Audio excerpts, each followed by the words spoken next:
हम आपको कोकोपीट के बारे में बताएंगे। कोकोपीट जिसका प्रयोग गार्डनिंग में किया जाता है और यह मिट्टी के लिए एक बहुत अच्छा कंडीशनर कोकोपीट कहते हैं। और इसे कैसे बनाते हैं, कैसे कहाँ ये मिल पाएगा आपको, इन सब के बारे में आज हम आपको विस्तार पूर्वक बताएंगे। तो ये मैंने एक बाजार से ये कोकोपीट का एक टाइल खरीदा था। इसको हम अनकवर करेंगे।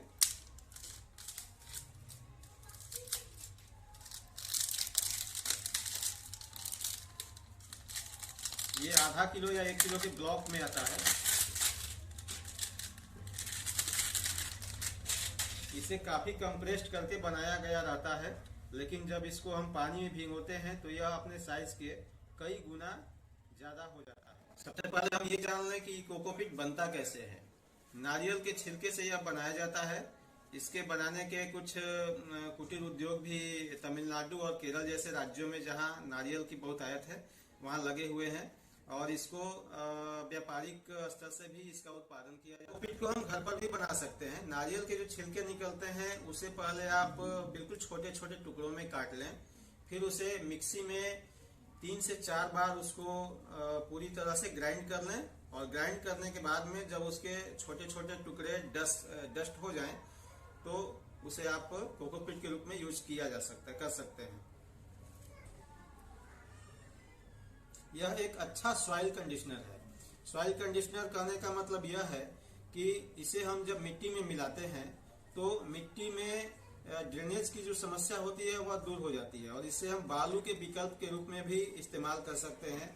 यह मिट्टी में मिलाने के बाद में जल धारण करने की इसकी क्षमता भी काफी ज्यादा होती है। और इसके अलावा जो बेकार पानी होता है वह यह ड्रेनेज कर देता है, यानी कि यह निकाल देता है। सबसे बड़ी बात है कि यह नर्सरी में आपको अवेलेबल होगा। इसके अलावा ऑनलाइन भी मंगा सकते हैं। इसकी कीमत काफी कम होती है। एक टाइल जैसे मैंने जो इसको परचेज किया था वो करीब 70 रुपए का पड़ा था। वैसे ये मार्केट में 70 से 90-100 रुपए तक का मिलता है। और यह आधा किलो से 1 किलो के ब्लॉक में आता है। और इसको खरीदने के बाद में सबसे पहले इसको पानी से भिगोएं। और भिगोने के बाद फिर इसका जब पूरा तरह से ये अलग अलग हो जाए तो इसको धूप में सुखा दें। और देखते हैं कि इसको कैसे हम तैयार करेंगे। इस कोकोपीट ब्लॉक पर हम धीरे धीरे पानी डालेंगे।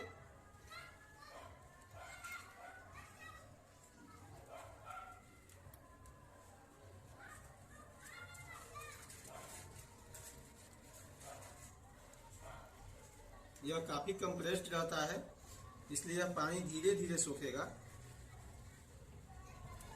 इसकी जल धारण की क्षमता काफी ज्यादा होती है।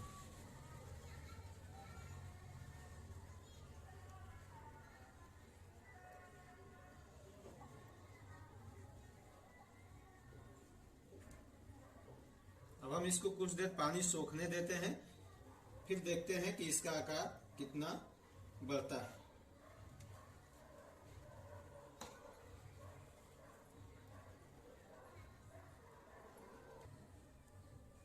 जैसा कि हम देख पा रहे हैं यह काफी तेजी से पानी सोख रहा है।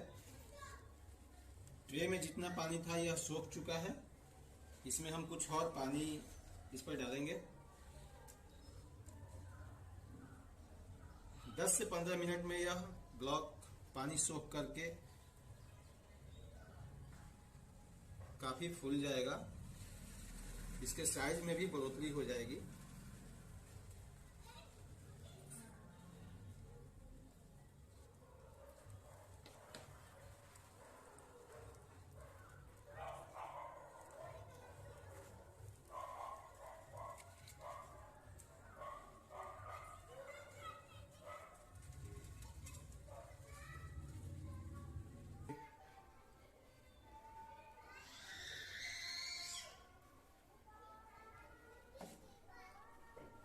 जैसा कि आप देख सकते हैं यह फूल करके अपने प्रारंभिक साइज से अब तक करीब करीब 1.5 गुना हो चुका है। अब हम ज्यादा इंतजार नहीं करेंगे। हमें करना ये होगा कि हम इसे 10 मिनट के लिए एक बड़े बर्तन में डालना होगा ताकि यह पूरी तरह से पानी सोख सके।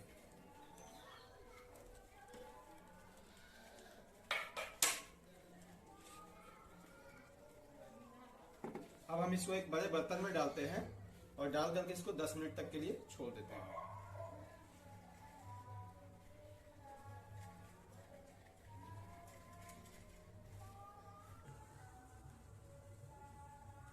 हमने इस ब्लॉक को एक बड़े बर्तन में डाल दिया है। जैसा कि आप देख सकते हैं कि इस बर्तन के ऊपर तक पानी है भरा हुआ। अब हम देखते हैं कि यह पानी कितना सोखता है। ट्रे में भी कुछ इसका डस्ट निकल गया था, उस डस्ट को हम इसमें डाल देते हैं और हम 10 मिनट के बाद फिर आपको दिखाएंगे कि इसमें पानी जो था वह यह ब्लॉक कितना सोख चुका है और सोखने के बाद में कितना बड़ा हो चुका है। देखते हैं 10 मिनट के बाद इसे।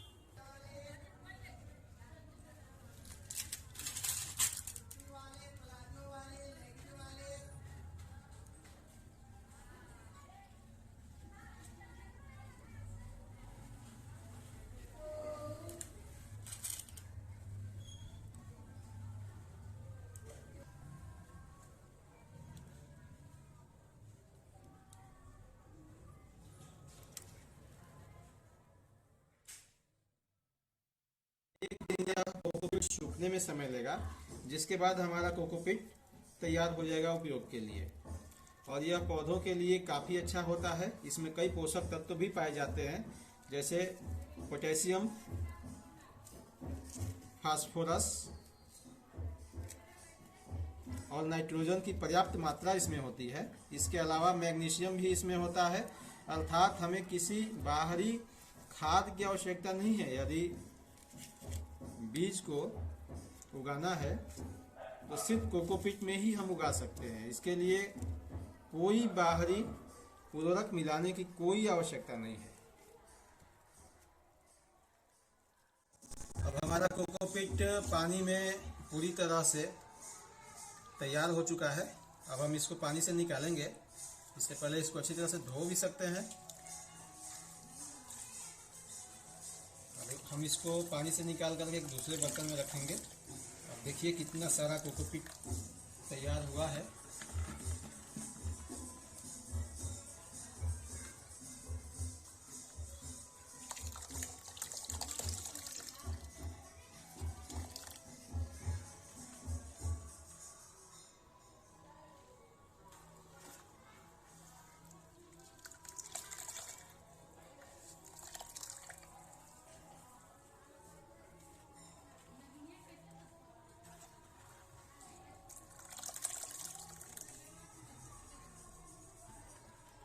कोकोपीट हमारा तैयार हो चुका है।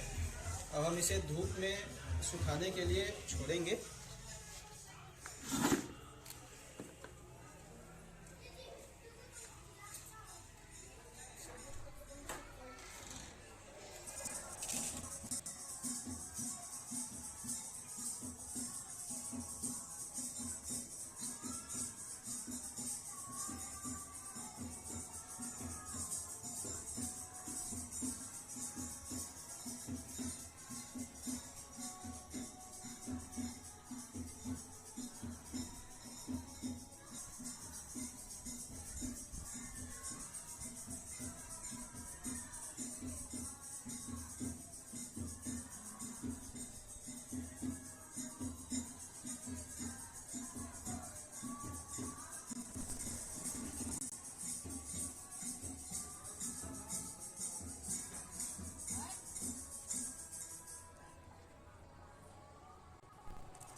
अब ये हमारा कोकोपीट उपयोग के लिए बिल्कुल तैयार हो चुका है। अब हम इसको स्टोर कर रख देंगे।